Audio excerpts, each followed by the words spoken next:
It's the Channel Mom Show with Jenny Dean Schmidt. We're here for you. Ladies, are you tired of anti-aging products that don't work? There is a product that is backed by real science and proven by real results that you'll see on your face. Just click our Nerium AD ad to the right of this video to find out more. Hey, welcome back. Welcome back to the Channel Mom Show, where we are here for you, Mom, right here on Mile High Sports Radio. We're doing something very important today, talking about forgiveness. It may be something that you avoid, but I imagine most people in this country carry around a burden of unforgiveness. There's somebody in their life that they're still angry with, who's hurt them, who they don't feel deserves it. And maybe they're angry at God because they feel like something happened in their life that just can't be forgiven, that they can't forgive God for. And even if they don't believe, they carry this burden of that shouldn't have happened to me, you know? So we are here with the author of The Unburdened Heart, Susie Eller. The subtitle is Finding the Freedom of Forgiveness. She's going to help us. So, Susie, I know Stephanie has a question for you. Go ahead, Steph. Hi, Susie. I'm just curious. I just want to ask you, before you forgave your mom, before you've gone through all of this forgiveness, did you find that you would, in your heart, and when talking to people, you would say, oh, yeah, I forgive her. Yeah, it's fine. It's over. I forgive her. And yet, deep down, you knew it was still a burden in your heart, and it was still consuming you and eating you from the inside out. Yet you would say, yeah, I've forgiven her. It's already passed.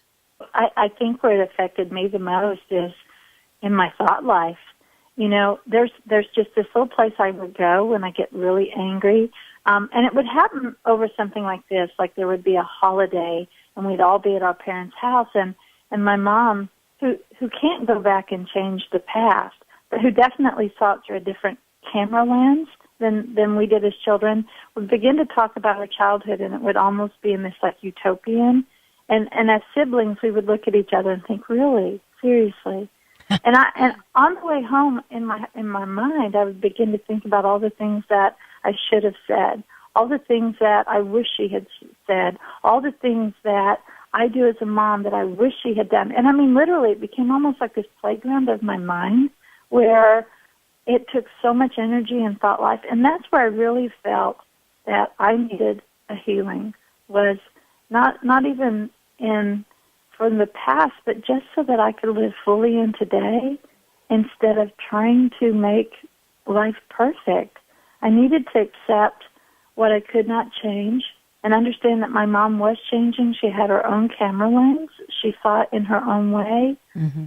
But to stop spending so much time in that place to where I made everybody be what I thought they should be. I don't know if that makes sense, but we can spend a lot of time there. And that was kind of my burden. That was a place where I really needed to move forward. That's a good point. There's something freeing in that to say, you know what? They don't have to be that thing I think they should be. That This is who they are. Just like I want somebody to accept me for myself with all my mistakes. You know, Susie, I do want to get to the story because I promised people before the break that we would do this. Can you tell folks about that one couple that forgave something that I think most moms would find almost impossible to forgive? And when you tell that story, could you let folks know, because I know there are people waiting with bated breath for the one tip that's going to help them today. What do you think was one of the things that made it so that they took that first step toward forgiveness? Joe and Barbie had a little girl, and her name was Felicia. They had waited 6 years to have this baby because of infertility. They trusted this little girl into the hands of a friend who became a babysitter, and that babysitter shook their daughter, leaving her forever damaged, blind, unable to eat through anything but a tube. And these are my friends. Joe and Barbie are my friends, and I know Felicia. She is now 28 years old, still confined to a wheelchair and unable to see or talk. And how in the world, and this is the question I asked them sitting in a little room, Joe and Barbie, how in the world did you forgive? And what Joe and Barbie said is that there came a point to where unforgiveness was so crushing in their marriage and in their relationship and in their lives. I mean, Joe would sit and think about meeting this woman at an intersection and plowing into her car. And he was so angry. And he finally realized that God grieved with him, that God loved Felicia as much as he did, but also that that they needed to move past what they could not change, and they needed help to do that. And so as I talked with them, and believe me, this was the hardest story in the book, because as a mom, I'm sitting there thinking, I don't know if I could forget that. Yeah. Someone ruining your child in some ways. Yeah. Yeah, because what happens to you is one thing, but what happens to your child? Yeah.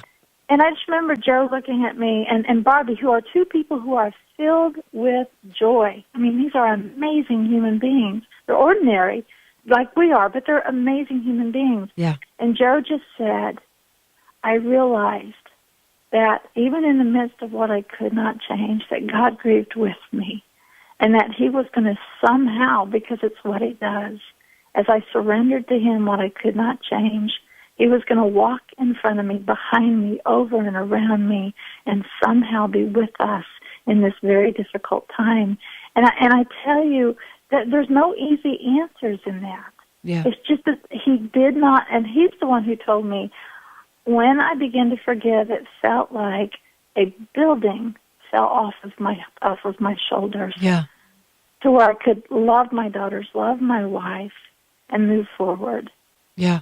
And maybe that is one of the tips, is that you can almost promise people today that if they do choose to forgive, even though it feels impossible, unbearable, that they will have a different life, a better life, that they will have that weight lifted off of them. They will have more joy. If they can look at that as something to aim for within the forgiveness. One of the most exciting things that I found, and this was a 6-year study into this word forgive. It's been a lifetime study, but into this word forgive, I found out that it's not a simple word. It doesn't mean just forgive. Oh. It means things like you leave one place to find another. Uh-huh. It means that you have a new identity. It means that you move past what you cannot change, or that it allows you to have a role reversal to where you're no longer the victim, but now you are the person who that's been reframed, and you come alongside others. I mean, it literally had so many meanings that it was astounding. That's awesome. I think we've almost given forgiveness a bad connotation in our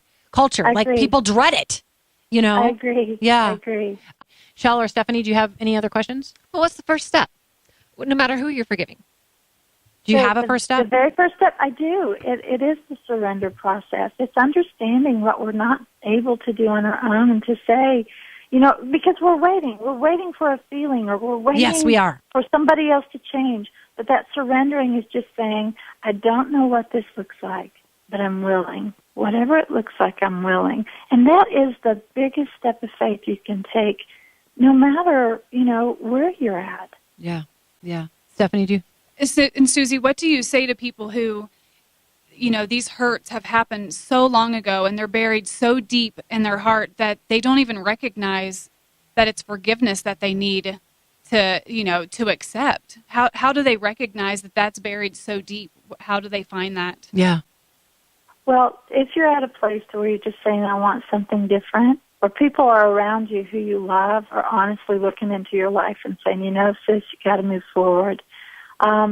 It's not a pick up yourself by the bootstraps mentality. That's sometimes how people look at it and say, just get over it, just move forward. But if you have people saying, you seem really stuck, and you trust those people, then it's okay to look at yourself and say, are there things that are keeping me stuck? Am I angry? Am I lashing out? Am I stuck in the past and not able to enjoy today?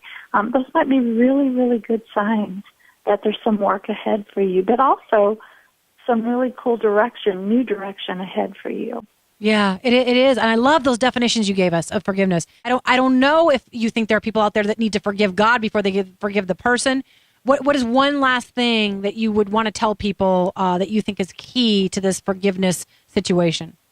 Well, you brought up something that I think we do need to hit. You might be angry at God, and you know what? God is big enough for your anger. He's big enough for your doubts, and it's okay. I look at Psalms, and I see David standing in the wilderness shouting out at God, saying, why? And you know what? That's okay to ask. And what I need you to understand is that sin grieves the heart of God, and so he's angry with you if you've been harmed in such a way. But there's more ahead. There's more ahead for you, and the key is forgiving. Yeah, it's so releasing. And even when I anticipate it, And it's not like I'm marching around mad at 50 people. We all have unforgiveness issues, you know. Hey, I also want to, I want to congratulate Carlos. We have a gentleman who called in to win your book. So we want to congratulate Carlos, who won The Unburdened Heart. We're giving one more copy away, 303-297-1510. If you need help forgiving, there's a step-by-step way to do it.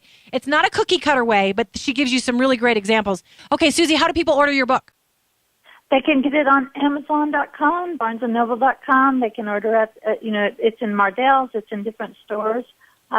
It's all over. It's available everywhere. And how about you? If they want to find you and the articles that you write and the work you do for Proverbs 31? I have a whole video study on my website at tsuzanneeller.com on this issue of forgiveness. If they want to take it deeper with me, it's there on the website. tsuzanneeller.com.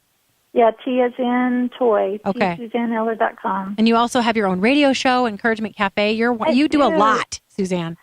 Yeah, and I also have Moms Together. So for those moms, yes. There's 16,000 of us that meet on Facebook and at Moms Together. Yeah. And I would absolutely love to connect with you there. That's a meeting place. I've actually been on there and answered questions, so that was an honor. So, yeah, it was wonderful. Yeah, we have 16,000 women from 29 countries, and we meet 5 days a week. And it's awesome. We're all moms, so God bless you for that, and have a wonderful weekend. Thanks so much for being on the show, Susie. Thank you. It was awesome.